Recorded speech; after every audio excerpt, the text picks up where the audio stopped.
Good morning, Madam and Sir. My name is Regeline Memoracion.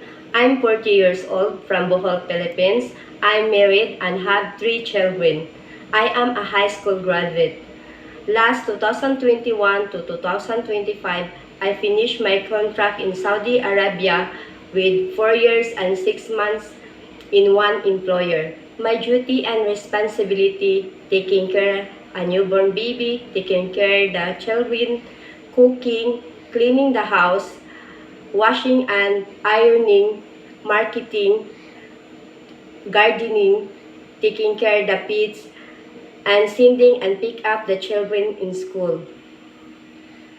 Please select me, Madam and Sir. I am a honest person.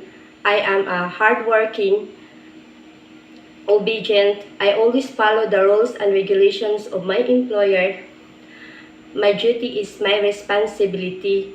I am a happy person also.